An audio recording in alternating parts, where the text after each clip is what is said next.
Hello everyone, welcome back to another lessons learned video.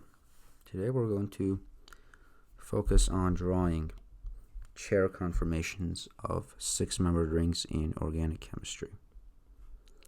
So let's start with a simple example of just cyclohexane. So how would we draw the chair conformation of this? So first, the way I like to start this is by drawing a very wide V. Then off the right side, draw a line here. And if you can imagine an imaginary line going right down here, you should draw your second line, this one, down here, but not have it reach this line, this imaginary line. Okay. And then draw a line that is parallel to this one, up, but not reaching an imaginary line that's coming in here. So probably have drawn it a little farther back, like that. And we can now delete the imaginary lines.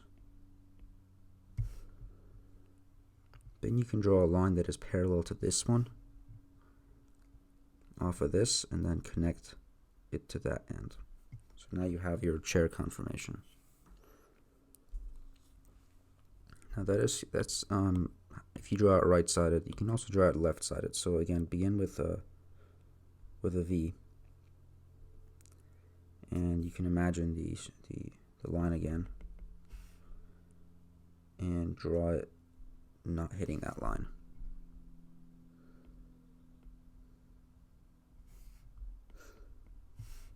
Then draw a parallel line to the second one, but again not hitting this line. So I drew it a little close. That's better. Then draw another line parallel to this one. Then once you feel like these two can be connected parallel to this line, then you've got your left-sided chair conformation. So that's how you draw them good. Now, of course, on this ring, there are hydrogen atoms that we have not shown.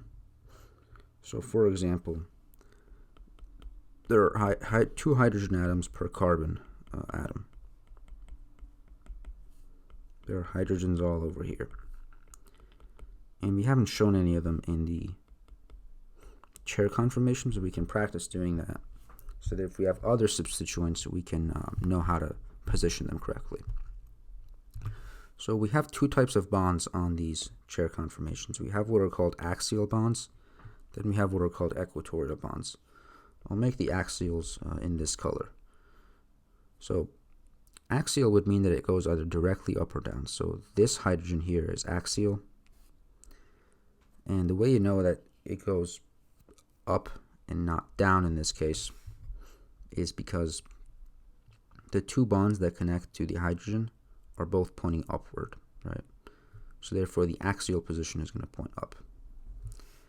Now on the carbon next to it, for example, this carbon, the 2 bonds are facing downward, so therefore the axial hydrogen is going to be pointing downward.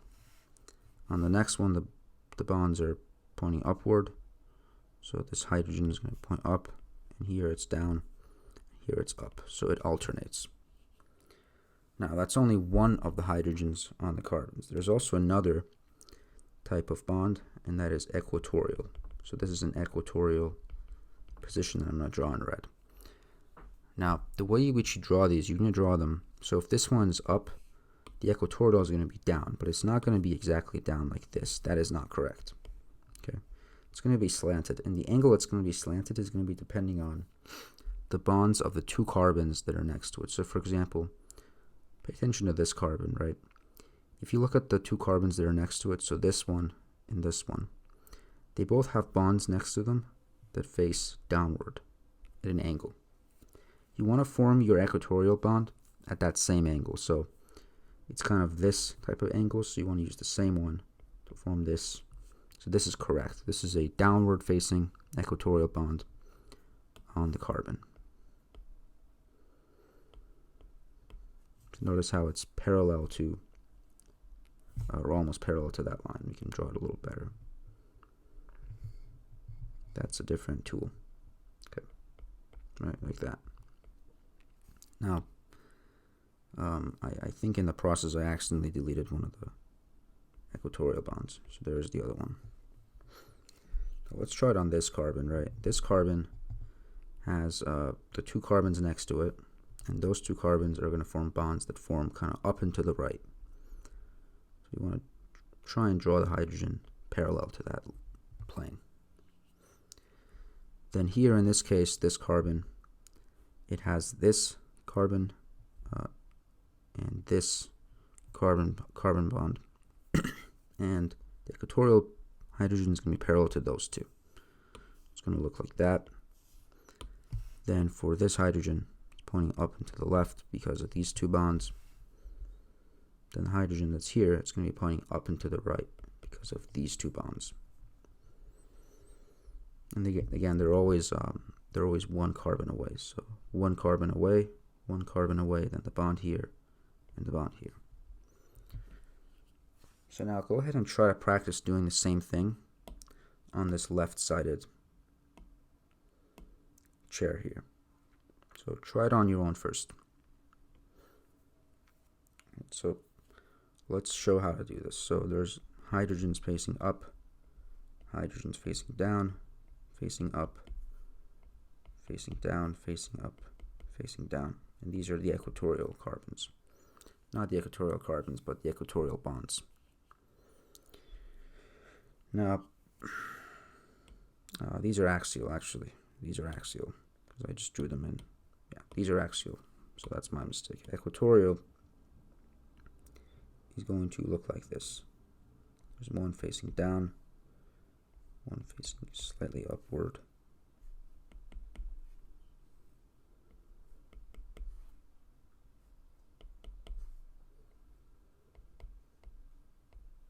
So these red ones are the equatorial ones.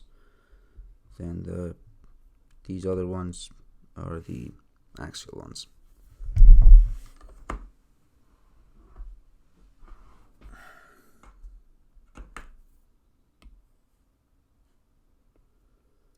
You're not always going to have hydrogens on your molecules.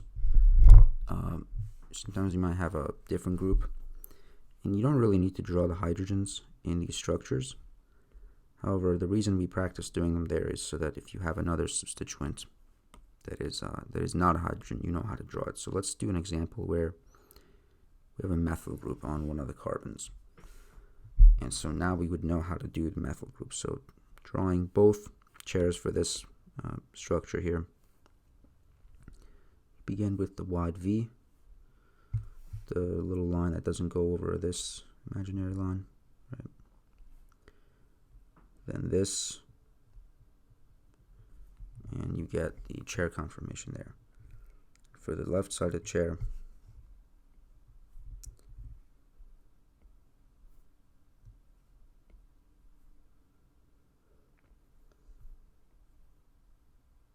that's what we get. Now there's one carbon here, so you can really put it on any other carbons. But if we were to show it like this, you can draw it either axial pointing upward, so this would have a CH3 at the end, as it is a methyl there, or you can have it equatorial, where you can show it like this. And in both cases they're pointing upward, but you can also erase this and point it, let's say you want to point it downwards, you can put it here as well. Because there's only one substituent, you can put it on any carbon. Now let's get a little more specific, right? Let's erase what we have entirely so we can practice doing a new one. I want to show you a molecule where the methyl group is actually on a dash. What that means is that the methyl is facing upward. So how would we show this in a chair conformation? So let's draw the right-sided chair first, and then we do the left-sided one. Not as good as the left-sided one. So anyway, what this dash shows is that this bond has to face upward. So when we try to draw it, either we can have it on the axial position and have it show upward, or we can draw it on the equatorial one and also show it going upward. What we cannot do, right, is draw it here, because that's facing down. But this dash means that it's facing toward us or facing up. Now let's reverse this. So instead of being on the dash, let's make the methyl group be on, well, that was a wedge actually, so sorry. Let's make the methyl group on the dash now, right, as opposed to on the wedge. So here, it has to actually face downward because it's going into the page. So it cannot, that's not, yeah. It can either be here or it can be here. Or I guess to keep the convention the same, it would be like this and like this. Could also be on any other carbon, so it could be on this carbon, this carbon, this carbon, this carbon. But you have to make sure that it's facing down. So if it's here, it's facing down. If it's here, it's also facing down. If it's here, you can't really do it axially because the axial position on this would go upward. So you'd have to do it slanted or equatorial, in which case you draw it like this. And same thing with this carbon, you have to draw it slanted. But here you can do it axial.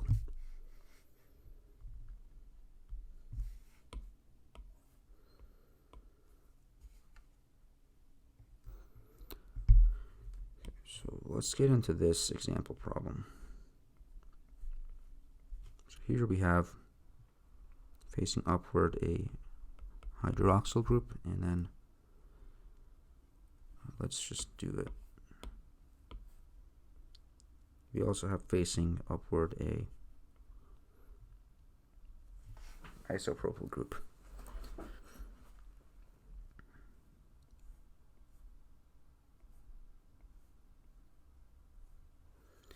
I'm only going to show it for the right-sided chair, but you can draw a left-sided one if you want and practice on that. So here the hydroxyl group is facing up. So we can do it like that. This is also facing up. So we can do it.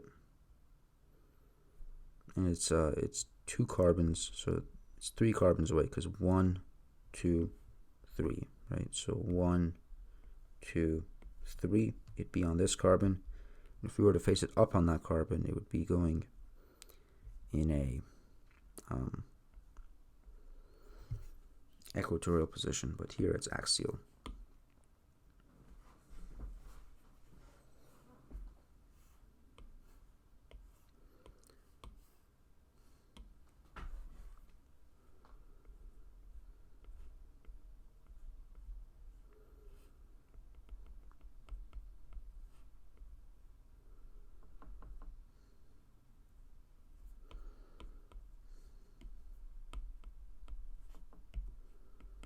How do we do this one? So here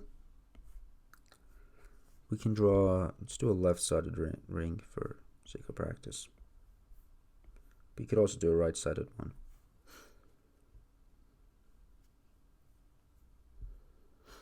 So the bromine is on the dash, the chlorine's on the wedge. The bromine should be facing into the page or downward. So you can put the bromine on any carbon. Let's arbitrarily choose this one. That would mean the bromine is facing downward. So at this angle on an equatorial bond. And the chlorine is 1 carbon next to it. We can choose to put it either here or here. Let's arbitrarily choose this one. And it has to be facing upward, right? So then we can put it upward like this on an equatorial position again. So that's how we would draw this one. That's one possible way to draw it. If you wanted to make both of them axial, what you could do is draw the right-sided ring and then put them on the same carbon. So if you were to put the bromine, you would put it,